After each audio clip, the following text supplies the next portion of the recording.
You're listening to Into the Valley, a Phoenix Suns podcast, a part of the Brightside Podcast Network.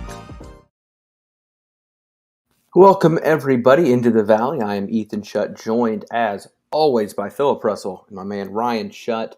And gentlemen, this may be silly, but the fact that I was able to bob my head to the intro music makes me feel a little bit better coming off this loss. I must not be in too bad of a mood.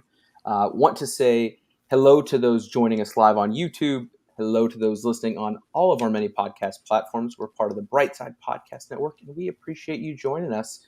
Well, boys, first loss of the series. Suns drop Game 3, 103-94. And we're going to do a quick temperature check of the room.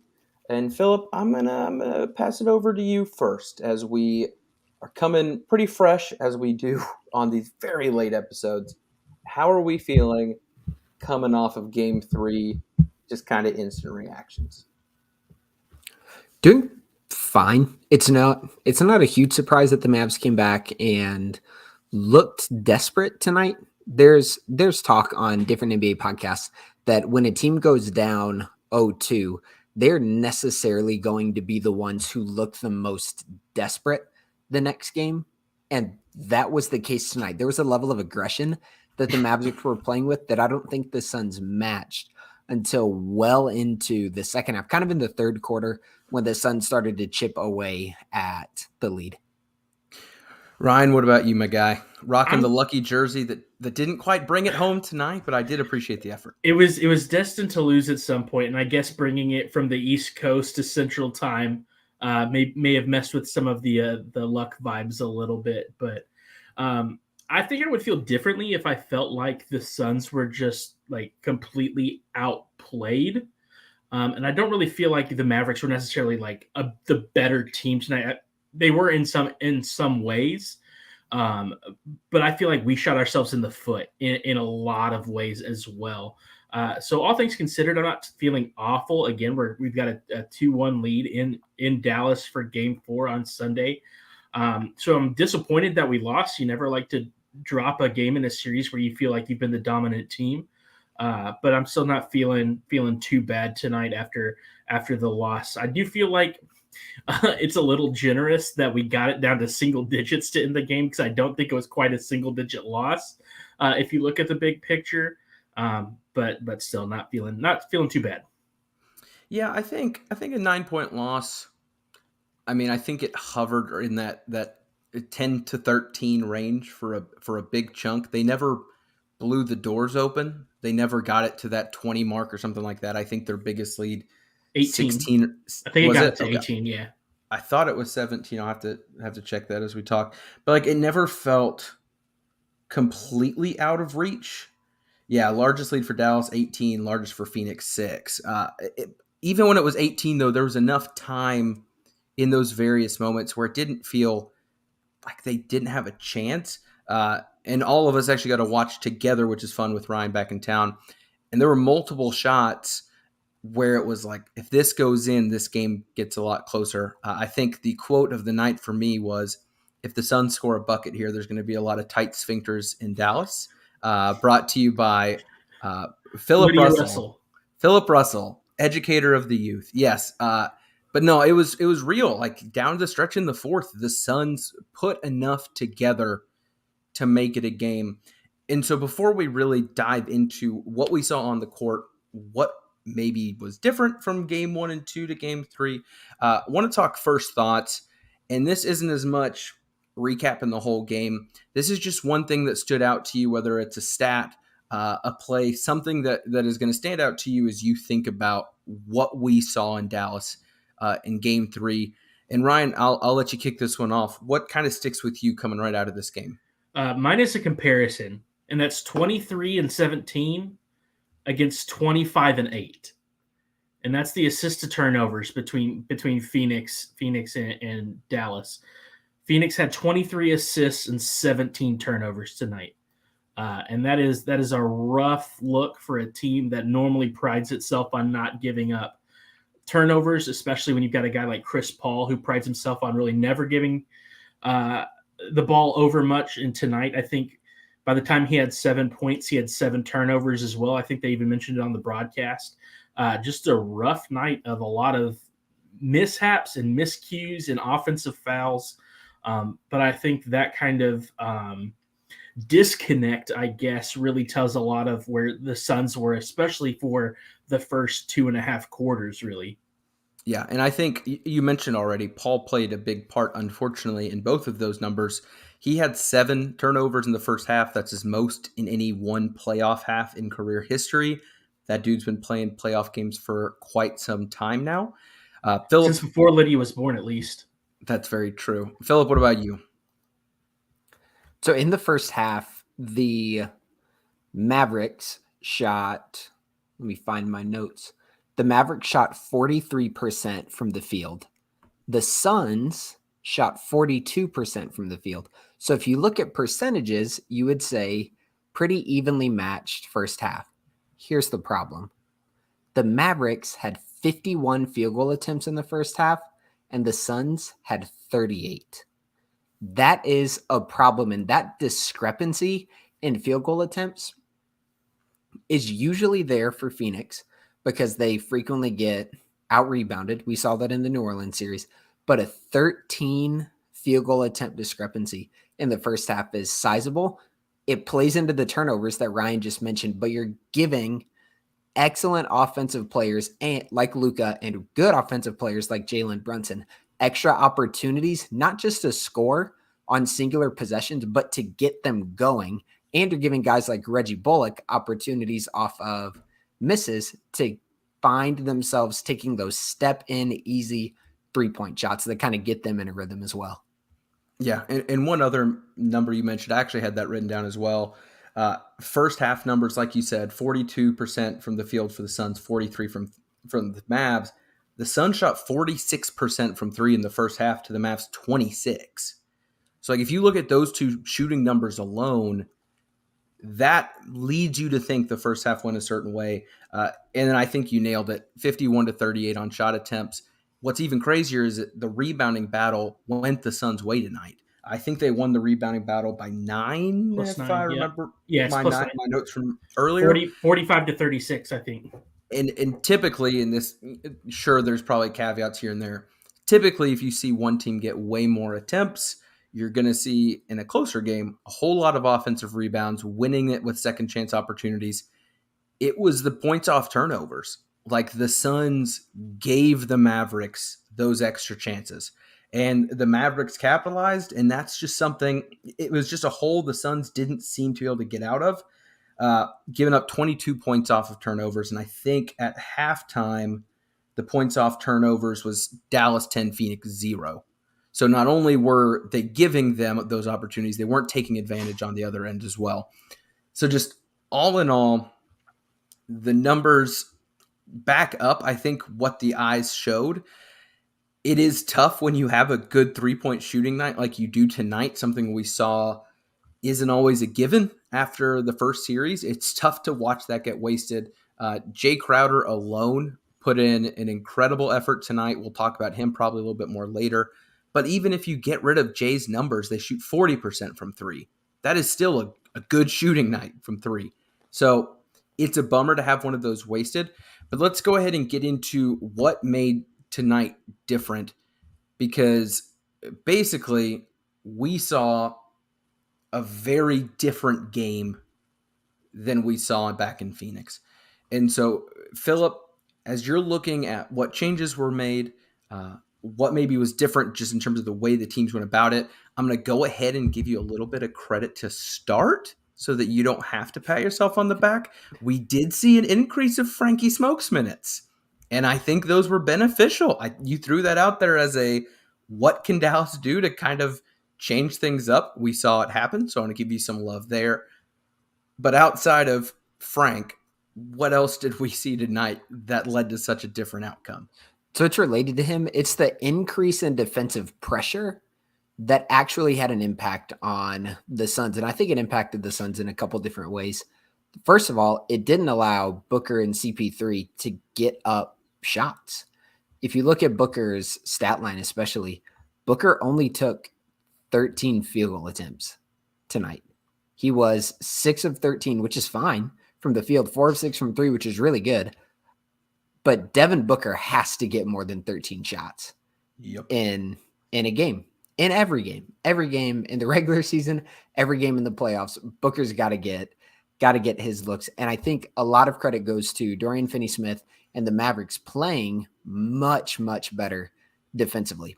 So that's one way. But then secondly, with the increased defensive pressure, I thought some of the Suns' secondary playmakers or even second unit playmakers were just like a half beat slow tonight. There was one possession in particular where Cam Payne gets in the middle of the lane. He had JaVale cutting off of a pick and roll, wide open, was late passing to him, had Cam Johnson in the corner, was late passing it to him, and then either turned it over and missed a shot. But it was like 2 easy passes, but he was just behind. And I think the defense caught some of the Suns players off guard just a bit. So that's a big deal that was different tonight. I have a couple more, but what did you guys see? What did you guys pick up on that was a little bit different tonight? For me, and I haven't looked at the numbers on this. I think Ethan may have tweeted out at least one chart from the Into the Valley Twitter account around halftime. But I found just from the eye test that our play around the rim offensively felt uncharacteristically bad.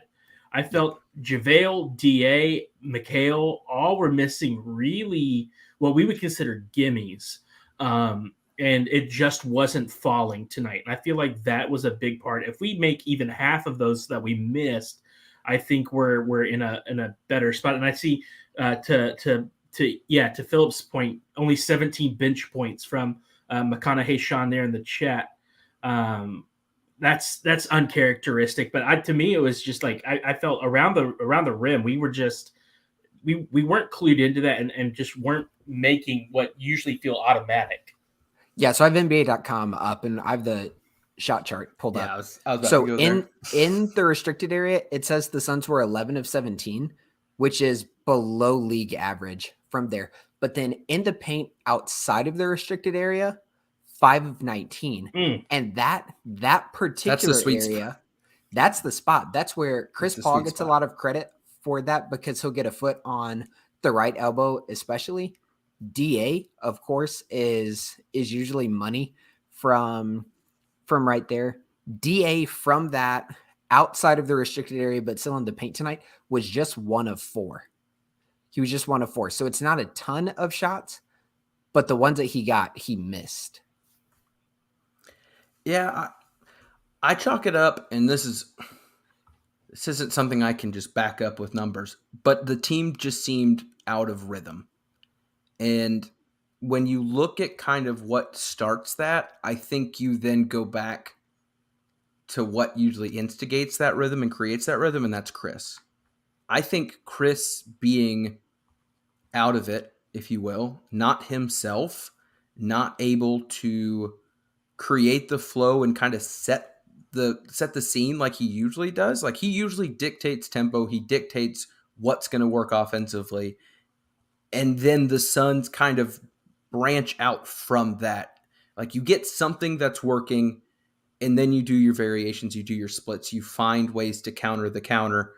But we never had something to work on, right? Like we never got established offensively. And that goes back, unfortunately, to Chris in that first half, which is, I think Ryan used the word uncharacteristic in the way that we shot around the rim. This was an uncharacteristic game for Chris Paul.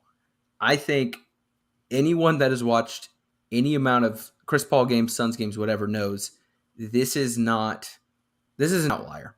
And I also don't think this was created by the Mavs. And that people might want to argue with, and that's fine. I agree, Philip. They upped their defensive pressure. They cramped the Suns' space in a lot of ways. But at the end of the day, I still don't think a Chris Paul performance like this was dictated by the Mavs defense. And so that's, I think, just what threw everything off to start. And then we just weren't able to really get clicking. Did you see something different on that end of things, Philip? Do you think the Mavs, I should be giving them more credit for the offensive struggles the Suns had? Not for CP's turnovers. I thought several of his turnovers were just lazy passes, assumed passes would be open that weren't there. I thought the Mavs second half defense probably does deserve to get some credit, especially in the third quarter. The Suns in games 1 and then especially in game 2, the Suns were getting the matchups they wanted very easily in pick and rolls. And the Mavericks, by where they started Luka and then what they did with Luka, made life more difficult, made the Suns take up additional time. So I'll give one example. In the third quarter, with both Chris Paul and Devin Booker, the Suns tried to run double screens on ball to get Luka on one of the two primary ball handlers for the Suns to try to get him matched up on Booker or CP3. The Mavericks did not want that. Now, when you run a double screen, the floor is obviously cramped because you have 3 of your 5 offensive players right there. So the way the Mavericks countered that was they blitzed the ball handler. Hard blitzes on Booker and a little bit less on CP3, but still a blitz. And we've talked about this on the podcast. The goal of that blitz is to get rid of the ball. Couple big things on that. Number one, it means a secondary playmaker is having to step up there, which sometimes is okay for the Suns, but you would still rather it be CP3 or Booker.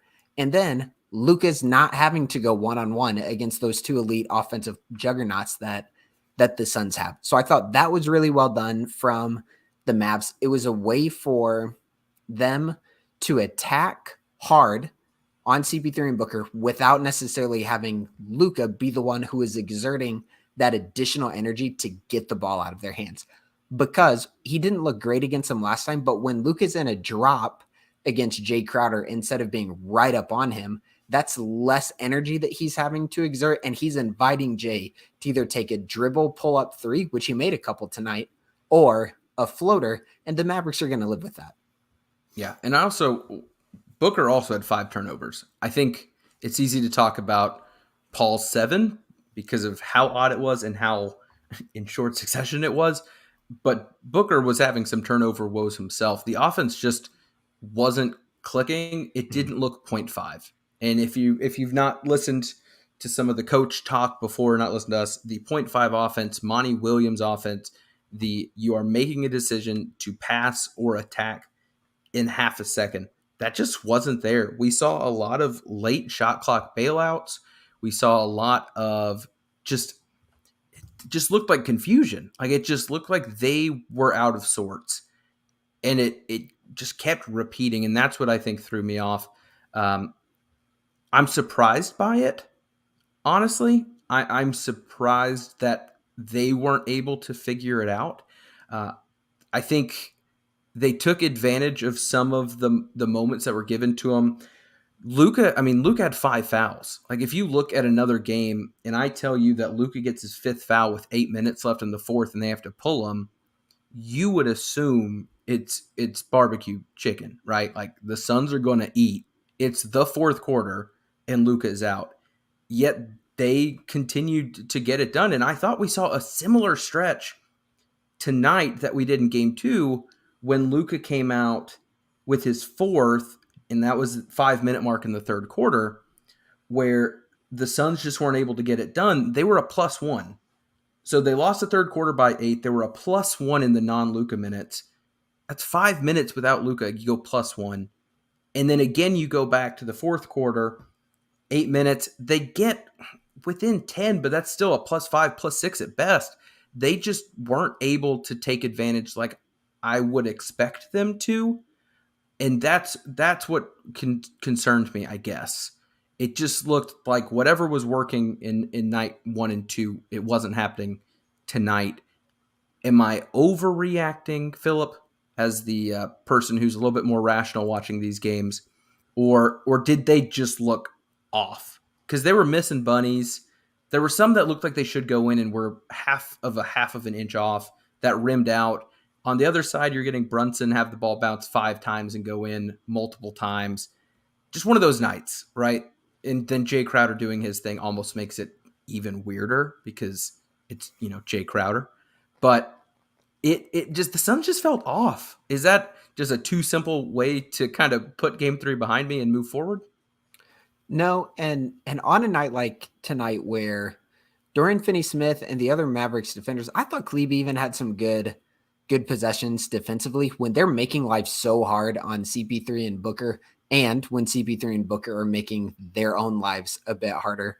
As you pointed out, Ethan, you need someone else to be the outlet. Jay Crowder was going for the Jay Crowder game tonight. Hats off to him offensively. He was very good. 19.7 rebounds, 5 assists. That's a dream stat line for Jay Crowder in the role that he plays. But Ryan, cover your ears.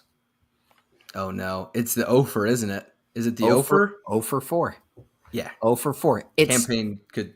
You have to get scoring from that third guard position, because for a decent chunk of the game, he's really the second guard who's flanking CP3. And at the end of the first quarter, and sometimes at the end of the third, he's flanking Booker as well. Like you've got to get some sort of productivity from Campaign, and he wasn't there tonight. Well, and I think calling a spade, if we're looking at so far the entire postseason, Campaign's been the weak link. I think if you look top to bottom of anybody who's getting any kind of major minutes, Campaign has noticeably been the weak link. And I know, I love the guy, but it's not been there. We had questions coming into the postseason about his consistency, and he just hasn't showed much at all. I think I was, of the three of us, the hardest on Landry Shamet, and I think he's been stellar this postseason. And Campaign has just been in a weak spot. It's been really disappointing. So I actually had a note to start the fourth. Landry kind of was the spark plug to get them going back in the fourth. And a lot of it was not the traditional Landry offense, like in terms of what was standing out. Well, no. What I'm saying is, like, it wasn't him hitting the threes off of a curling screen. Like, he was probing the paint and getting assists to the big. Like, he was making good passes, good reads. And for me, if you look how the Campaign minutes usually play out, it's usually next to Paul, where he's still not the primary ball handler and creator, or as the true point guard in the bench unit. I would really like to see more Landry minutes in the playing next to Chris Paul space. Like, I don't want him to step in for Cam in the lead the unit number 2. I think that's too much to ask. I think that's unrealistic. A lot of Suns fans are asking for Holiday. I've not seen enough to think that would work. I know a lot of folks love him. That's great. There's no way that there's been enough trust built to do that. That'd be nuts. If it happens and I'm wrong, great. That means it's a success. But I would love to see Landry's minutes at the 2 increase and Cam's minutes go back to, I need you to run and facilitate the second unit, create for others, attack the basket if it is given to you, but facilitate and give Chris some rest. But Landry defensively has also been well above average. In the third quarter, he came in late, if I remember right. And there were several times where they kept trying to go at him, and he wasn't letting anything by. And it was so fun to watch him be locked in like that. I am my continued creeping towards just being a massive Landry fan. It's just, I mean, defensively, he does everything you need him to do to allow him to stay on the court, to provide what he does on offense. I think if you're looking for an adjustment, fingers crossed, I think that's got to be it. Campaign minutes are not it right now. I'm sorry.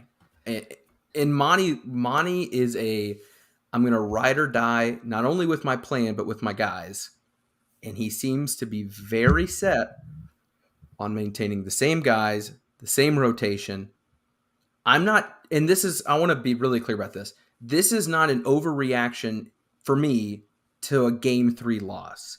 This is me looking at the sample size of the playoffs and saying, I think this adjustment is needed well beyond game 4 against Dallas. This is just kind of where I'm at, because Campaign is just, I don't know how many more opportunities you're going to get. And Landry continues to prove himself. on ball defensively, primarily, because that's going to be huge in this series. One of the realities against Dallas is as soon as they bring Kleba in, you can't really crash the paint. You're going to be depending on your guys to stand up dudes who are driving to the basket. Landry's better than Cam Payne at that. Full stop, not even close. But then on the offensive end, better three-point shooter. And currently, I'm more comfortable with Landry slashing at the basket than I am Cam Payne. Yep. Landry has shown a sneaky athleticism, kind of like Cam Johnson used to do, where you would see his bounce and you go, whoa, where did that come from? Landry has that. He has a refined aggression about him where he seems to pick his spots really well.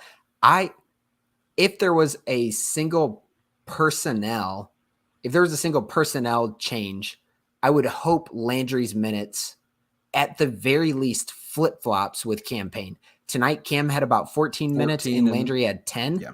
Flip those, go 15-9 maybe, and allow Cam Payne to be in there maybe for a few minutes to try to get out in transition and run. But last year, what made Cam Payne so remarkable was as he drove to the basket, his floaters and his weird around the basket finishing was spectacular. And right now, it just seems broken. One more point of concern for me as we look at things that may need to change on the personnel. JaVale McGee, once again for me, was another one where I looked more often than not and said, this isn't working. And I think eye test can back it up. I think the plus minus, which a quick explanation, a simplified version of plus minus. You can see Mikal was a minus 12 and JaVale was a minus 8 and be like, well, if you're looking plus minus, Mikal sucked more than JaVale. That's not it. A big part of it is minutes in response to the plus minus, using those as a comparison. JaVale in his 15 minutes was a plus 8. Minus 8. Or minus 8, sorry, thank you. And I think that was very, very apparent. We had a comment come in, what about Shamet playing the point guard backup? He's a better playmaker. If you're comparing it to what Cam Payne is doing now, then maybe. I do think the Wichita State Landry is slowly coming out. So I'll let you touch on that one. But now I still want to say the JaVale conversation, Philip. Is JaVale able to stay on the court when the Mavs are bringing in some of these 5-out type lineups? Because it's very, I don't know, like it's reminding me of the Gobert minutes in Utah, where the big feels like he has to stay glued to the rim, and that's not going to work. And when you have that mentality, you over-rotate, you over-commit, you don't know when to move, and that just leaves open shooters, which you just can't really let happen right now. So, again, we'll get back to the Shamet question in just a moment, but JaVale as a whole, Philip, what are your thoughts? He was a Warrior, so I know you love him a little bit. I'm just messing with you. What were your thoughts, JaVale, tonight, and then I guess just JaVale moving forward? The play that exemplifies it is about 1:50 left in the third quarter. They just swing the ball, one pass over to Kleba. He's maybe half a foot outside the three-point line, but JaVale is 2 big steps off of him, and he knocked down a 3. And I think I was taking notes in a little notepad. That's when you threw the book in the air. Threw my pen up in the air, and I was like, what are you doing? Like, this is the guy who's been the knockdown shooter for them, and you're 2 full steps off of him, and you're not 2 full steps off of him coming back, helping off of a drive. You're just 2 full steps off of him, where someone beyond the three-point line threw it to another guy beyond the three-point line, and you left him wide open. So that's a problem. But then even when he helps, he overextends. And we've talked about this before. JaVale is fast. He's not quick. He doesn't have the quickness to get back on Kleba. And if Kleba's going to be assertive going downhill when JaVale is overextending like that, JaVale's minutes may be numbered unless they figure something else out. Like if Frank Ntilikina is in there, maybe JaVale sets up against him and can kind of float because they're not gonna respect Frank's shot. Do you think that means small ball 5, or you think that means more busy minutes, taking JaVale's minutes? Give me ish minutes. I don't know. I don't. He's doing such a good job cheering on the bench. I really don't want to take that away right now Because his vibes are immaculate. Let's not mess up with a good thing.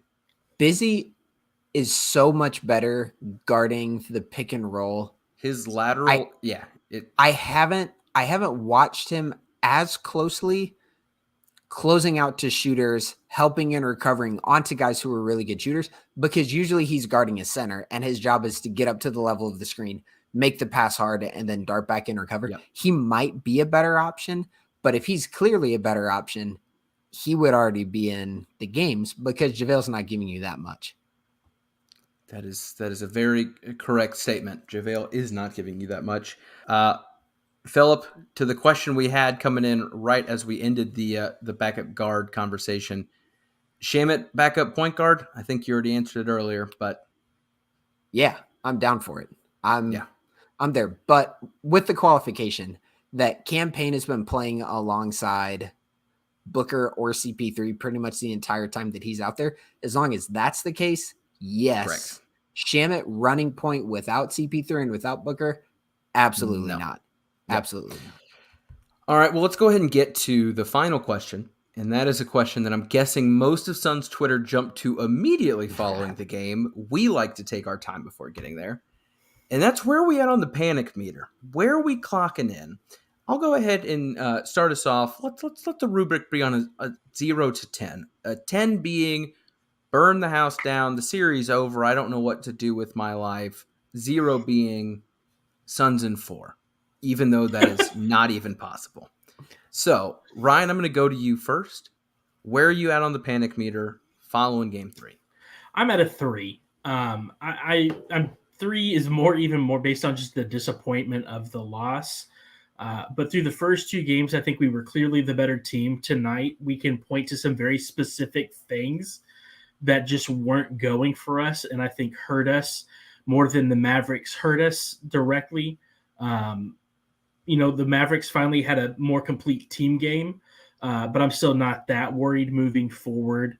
Tonight's a bummer, but we move on. We get game 4, hopefully on the road on Sunday. I'm chilling at a nice, cool, comfortable 3 right now. Philip, where are you at?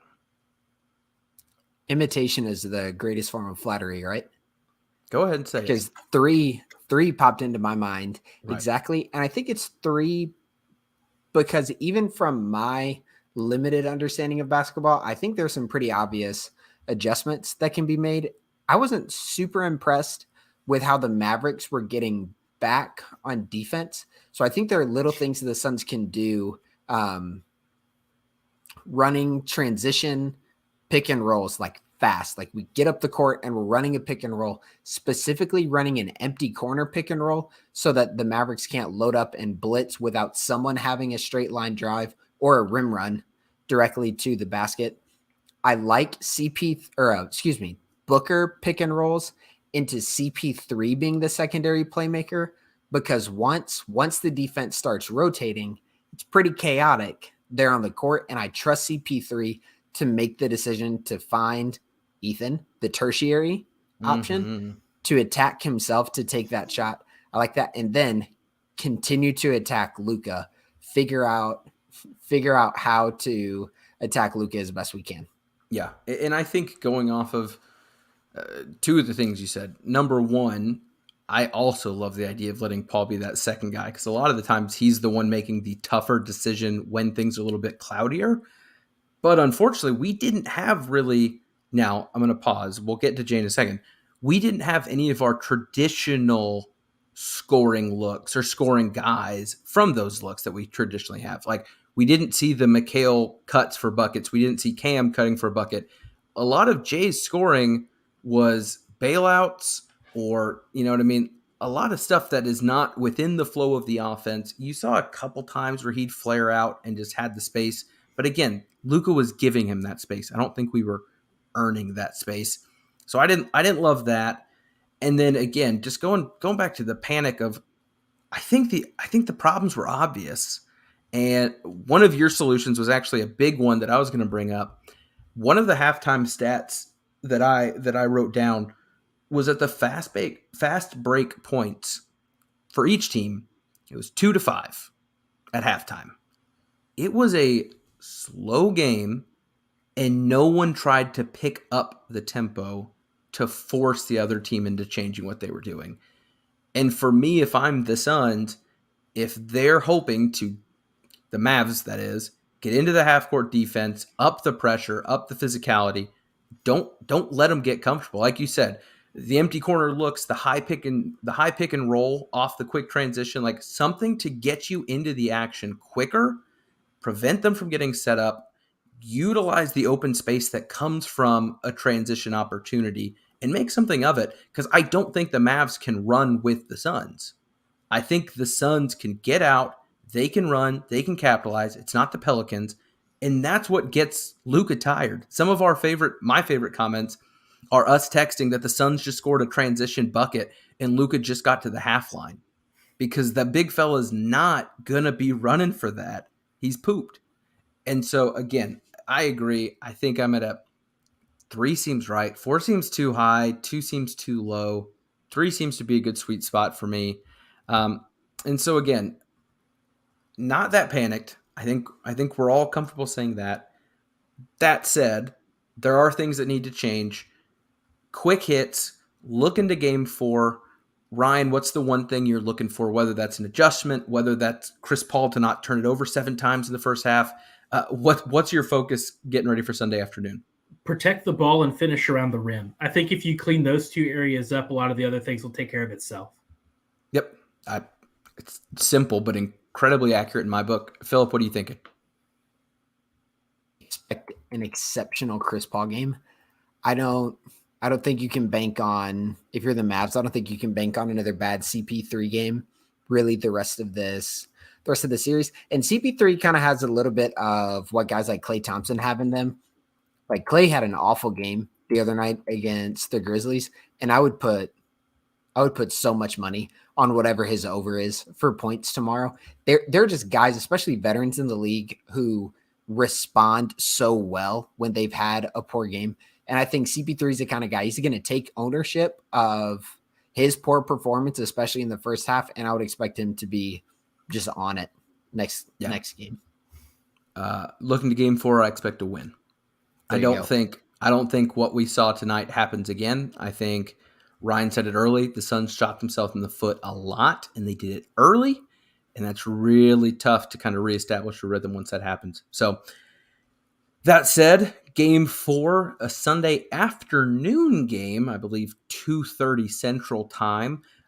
Due to some personal plans from the wife and I, we will be able to watch the game in a normal, timely fashion. We're not going to be hitting you up with a post-game episode immediately after, but do be expecting that Sunday night.